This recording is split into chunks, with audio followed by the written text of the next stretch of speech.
ನನಗೇನು ಕೇಳಿಸ್ತಿಲ್ಲ ಫಾದರ್.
ಸಾಕು ಸೂಸನ್, ಇದಕ್ಕಿಂತ ಜಾಸ್ತಿ ಈ ಮಗು ತಡ್ಕೊಳ್ಳಲ್ಲ. ನೀನೆಷ್ಟೇ ಪ್ರಯತ್ನ ಪಟ್ಟರೂ ಆಗೋದಿಲ್ಲ. ನಿನಗಿದು ಒಂದು ದೇಹ ಮಾತ್ರ ಆಗಿರಬಹುದು, ಆದರೆ ಅವಳಿಗೂ ಒಂದು ಜೀವನ ಇದೆ. ಆ ಜೀವ ಅಲ್ಲ, ನಾನಿಷ್ಟು ದಿನ ಆ ದೇಹದಲ್ಲಿದ್ದಿದ್ದು. ನನಗೆ ಗೊತ್ತು, ಆದರೆ ನಿನ್ ಜೀವನನೂ ಇವತ್ತೇ ಕೊನೆ ಆಗುತ್ತೆ ಸೂಸನ್. ಎಷ್ಟು ದಿನ ಆ ಹುಡುಗಿನ ಮುಚ್ಚಿಡಕ್ ಸಾಧ್ಯ? ನಾನ್ ಬಿಟ್ಕೊಡಲ್ಲ. ಯಾಕೆ? ನಿನ್ ಸೇಡ್ ತೀರ್ಸ್ಕೊಳಕ್ಕೆ, ನಿನ್ ಪ್ರತೀಕಾರ ತೀರ್ಸ್ಕೊಳಕ್ಕೆ ಅಲ್ವಾ? ದ್ವೇಷ ಸಾಧಿಸಕ್ಕಲ್ಲ ನಾನು ಈ ಲೋಕದಲ್ಲಿರೋದು. ನನ್ನ ತಂಗಿನ ಒಬ್ಳನ್ನೇ ಬಿಟ್ಟು ಹೋಗಕ್ಕಾಗ್ದೆ. ಅವಳ ಪ್ರೀತಿಲಿ ಮುಳುಗು ಹೋಗಿದ್ದೀನಿ. ನನ್ನ ಜೆಸ್ಸಿ ಜೊತೆ ನನ್ನ ಜೀವನ ಶುರುವಾದಾಗ ಮತ್ತೆ ಅವನು ಬಂದ. ಸಿದ್ಧಾರ್ಥ್? ಹೌದು, ನಮ್ಮ ಜೀವನನ ಹಾಳು ಮಾಡಿದ ಅವನಿಗೆ ಮತ್ತೆ ಅವಳನ್ನ ಬಿಟ್ಕೊಡಲ್ಲ. ನಿನ್ನನ್ನು ಸಾಯಿಸಿದ ಅವನಲ್ಲ ಸೂಸನ್. ಅವನೇ ಕೊಂದಿದ್ದು ನಾನ್ ನೋಡಿದ್ದೀನಿ. ನೀನ್ ನೋಡಿದ್ದು, ಅರ್ಥ ಮಾಡ್ಕೊಂಡಿದ್ದು ಎಲ್ಲ ಸುಳ್ಳು. ಸಿದ್ಧಾರ್ಥ್ ಅಲ್ಲ ಮಾಡಿದ್ದು. ಸಿದ್ದು, ನಾನ್ ಡ್ರೈವ್ ಮಾಡ್ತೀನಿ. ಬೇಕಾ ಇವಾಗ? ಏ ಕೊಡ. ಓಕೆ.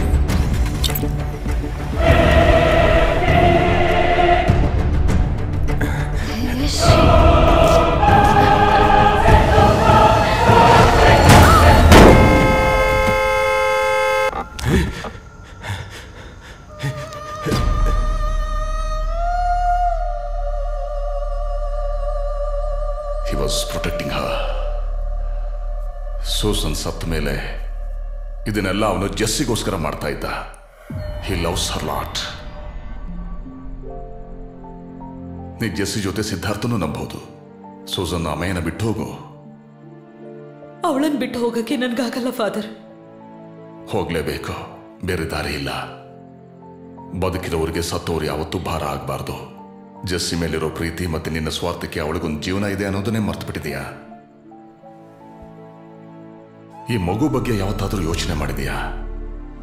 ನೀನು ಇವಳಿಂದ ಕಿತ್ಕೊಂಡಿರೋ ಆ 11 ವರ್ಷದ ಬಗ್ಗೆ ನಿನಗೇನಾದರೂ ಕಾಳಜಿ ಇದೆಯಾ? ಆ ಮೈಯನ್ನ ಬಿಟ್ಕೊಡು ಸೂಸನ್. ಅವಳು ಬದುಕಲಿ, ಅವಳು ಬಾಳ್ಲಿ. ಸರಿ, ನನ್ನ ಲೋಕದಲ್ಲಿ ನಾನು ಜೆಸ್ಸಿ ಮಾತ್ರ ಇದ್ವಿ. ಜೀವಂತವಾಗಿದ್ದಾಗ ಜೆಸ್ಸಿ ಮೇಲಿರೋ ಪ್ರೀತಿನ ನಾನು ತೋರಿಸಿರ್ಲಿಲ್ಲ. ಈ ಹುಡುಗಿ ಜೆಸ್ಸಿ ಜೊತೆ ಇದ್ದಿದ್ದು ಸ್ವಲ್ಪ ದಿನ ಅಷ್ಟೇ. ನನಗಷ್ಟೇ ಸಾಕು. ಪ್ರಾಯಶ್ಚಿತ್ತದ ಹಾಗೆ. ಫಾದರ್, ನನ್ನ ತಂಗಿನ ಕೊನೆಯದಾಗಿ ಒಂದ್ಸಲ ನಾನು ಮುಟ್ಲಾ?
ಸರ್ ನಿಮ್ಮನ್ನ ನೋಡೋದಕ್ಕೆ ಅಂತ ಮುರಳೀಧರ್ ಅಂತ ಯಾರೋ ಬಂದಿದ್ದಾರೆ. ಕೆಳಗಡೆ ವೇಟ್ ಮಾಡ್ತಾ ಇದ್ದಾರೆ ಸರ್.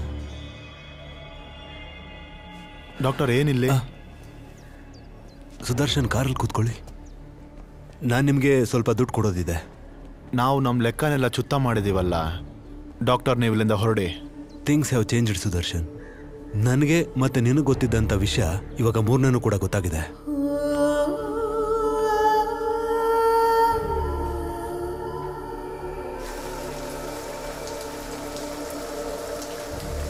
Hello doctor. ಸುದರ್ಶನ್, ನಿಮ್ಮ ಶತ್ರು ನನ್ನ ಮುಂದೆ ಬೆಡ್ಡಲ್ಲಿ ಮಲಗಿದ್ದಾರೆ. ಇನ್ ಅ ಕ್ರಿಟಿಕಲಿ ಇಂಜೂರ್ಡ್ ಸ್ಟೇಟ್. ನಾನಿವಾಗ ಮನ್ಸು ಮಾಡಿದ್ರೆ ನಿಮ್ಮ ತೊಂದರೆಗಳೆಲ್ಲ ಕ್ಲಿಯರ್ ಆಗೋಗುತ್ತೆ. ಇವಾಗ ಅವ್ರ ಕಂಡೀಷನ್ ಹೇಗಿದೆ? ಸಾವು ಮತ್ತು ಬದುಕಿನ ನಡುವೆ ಹೋರಾಡ್ತಾ ಇದ್ದಾರೆ ಇವಾಗ ಅವರು. ಏನು ಮಾಡಲಿ? ಅವಳು ಬದುಕಬಾರ್ದು. ನಿಮಗೆ ಎಷ್ಟು ಬೇಕಾದ್ರೂ ಕೊಡ್ತೀನಿ.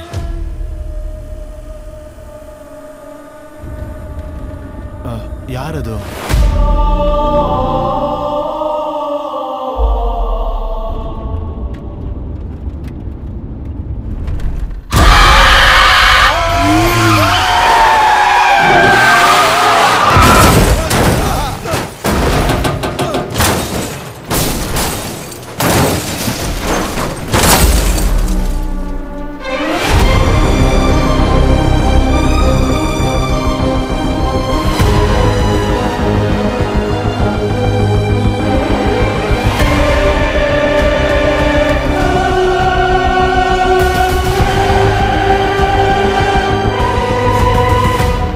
Susan,